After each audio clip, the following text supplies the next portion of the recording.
Hey everyone, in this video we're going to start to do some sticking variations on our 8th note to triplet 4-2-1. So we're going to do 3 different patterns here and we'll do them all together. We'll kind of treat it as one exercise. The first variation will be right, right, left, left.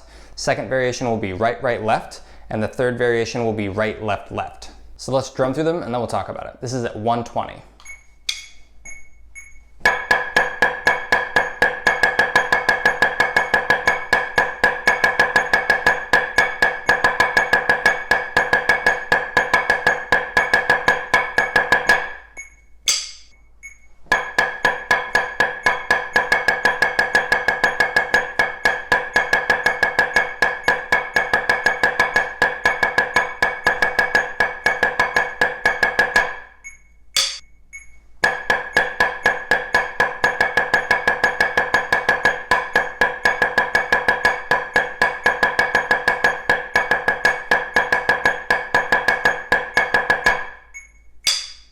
So as far as the rhythms in this exercise, it's just obviously the same 8th note to triplet 4-2-1 that we've used previously. So just 1 and 2 and 3 and 4 and 1 and a 2 and a 3 and a 4 and a.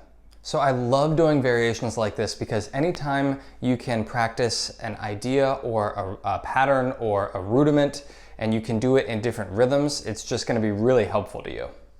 A lot of times if we're going to practice something, let's take that third pattern for example, the right, left, left, the sticking 4 padada. If we're going to practice something like that, we'll do it all in one rhythm. So for instance, we would practice padadas as triplets, and then maybe we would grid them, which would be really good, but it's just going to be triplets the whole time. Or we would practice them as 16th notes, and then we would just be stuck in 16th notes the whole time. So I think it's really important to practice your rudiments or patterns or whatever you're working on in different rhythms, and I like doing them in this 4-2-1 where we're changing between rhythms because we're switching back to back, and sometimes we're even changing rhythm in the middle of a pattern. So this is great because you're practicing these double strokes as 8th notes and as triplets, so different spacing there. And then also when you switch from one hand to the next, you're gonna have that different spacing, either the 8th note distance or the triplet note distance. So as far as stick rebound in this exercise, if I'm playing it pretty slowly, I will stop the stick after the second 8th note and then rebound all of my triplets.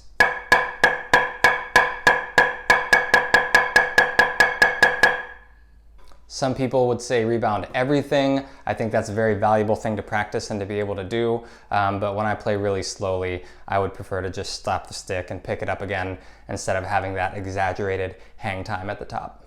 So let's go ahead and play this one a good bit faster and then we'll rebound everything.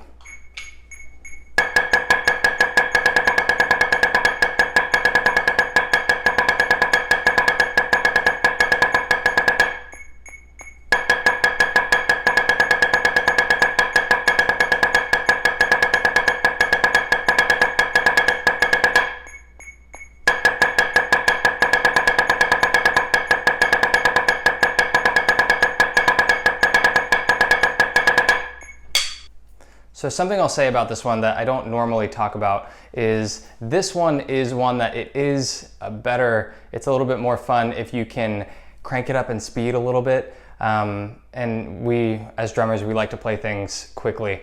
But this one, because it can be a little frustrating at first as you're trying to think through the sticking pattern as well as those rhythm changes, it's not very gratifying to do something that mentally difficult. And then it's also just slow 8th notes and triplets. There's kind of seemingly no payoff. There's no reward for putting in all that mental effort. You don't even feel like you played something cool. So as much as I'm like an eat your vegetables and practice the awkward drum things type of mentality, this one is fun to play a little bit faster when everything's just kind of floating and it just feels like really creamy smooth and you're switching in between those rhythms. It can at least feel like you're playing something fun or cool.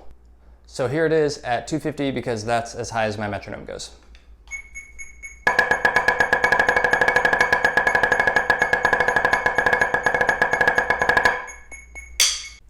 All right, let me know if there's anything in particular you guys would like me to go over. If you have any questions in general about drumline or auditioning or technique, feel free to shoot me an email.